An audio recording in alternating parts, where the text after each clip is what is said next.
नमस्कार दोस्तों, आज हम इस वीडियो में आपके साथ डिस्कस करेंगे फ्यूल फीड पंप के बारे में, जिसे हम पेट्रोल इंजन में इस्तेमाल करते हैं।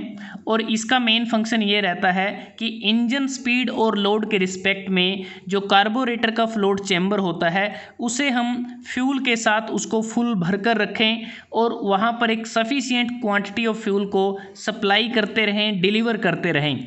जैसा कि ये जो डायग्राम आपके सामने है ये फ्यूल फीड पंप का है। यहाँ पर अगर आप देखें, जो फ्यूल टैंक है जिसमें फ्यूल रहता है, वहाँ से हमें फ्यूल को जो कार्बोरेटर का फ्लोट चैम्बर है वहाँ तक इसको डिलीवर करना होता है अकॉर्डिंग टू रिक्वायरमेंट के हिसाब से। तो सबसे पहले डायग्राम अगर हम देखें तो इसमें जो मेन पार्ट आपको नज़र आ रहे हैं, यहाँ पर ये स्ट्रेनर लगा है और ये ग्लास बाउल है। उसके बाद ये जो हमें नज़र आ रहा है जो पंप का चैम्बर है, इसमें इनलेट वाल्व यहाँ पर है, आउटलेट वाल्व ये है और इसमें एक स्प्रिंग लगा है, एक डायाफ्राम लगा है और यहाँ पर एक अरेंजमेंट है। अगर हम देखें, एक कैम लगी है और कैम के साथ यहाँ पर एक जो रोकर आर्म या जो लीवर हम कह सकते हैं वो दो पार्ट में बना हुआ है। बीच में ये पाइवोटेड पार्ट है जिसे हिंज्ड पॉइंट हम कह रहे हैं। तो यहाँ पर एक फलक्रम की तरह कार्य करेगा ये। तो इसकी जो वर्किंग है वो किस प्रकार से होती है उसको हमें समझना है कि ये जो कैम होती है इसे कैम शाफ्ट की मदद से इसको रोटेट किया जाता है।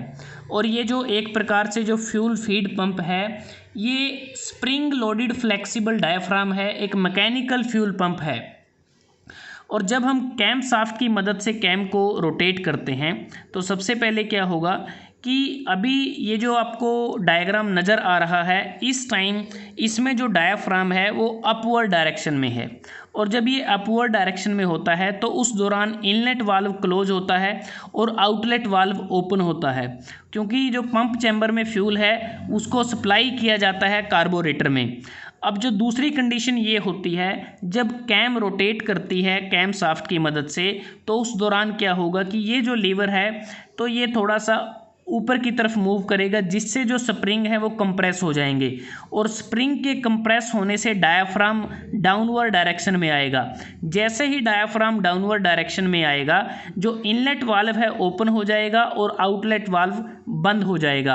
और इनलेट वाल्व के ओपन होने से यहाँ पर क्या होगा कि जो पंप चैम्बर है यहाँ पर एक पार्शियल वैक्यूम प्रोड्यूस होगा या क्रिएट होगा डायाफ्राम के ऊपर।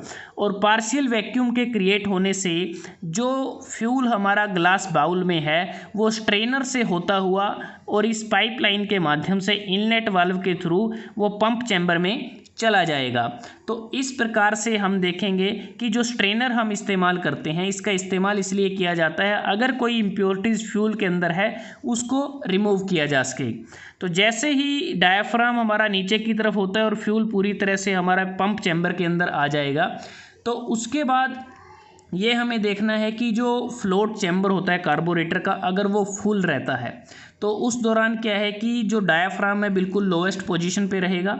तो जैसे ही फ्लोट चैम्बर जो कार्बोरेटर का है वहाँ पर जो फ्यूल है अगर कम होता है तो उससे क्या होगा कि जो स्प्रिंग हैं वो प्रेशर को एक्सर्ट करेंगे, फोर्स को एक्सर्ट करेंगे, जिससे इनलेट वाल्व तो बंद हो जाएगा और आउटलेट वाल्व ओपन हो जाएगा।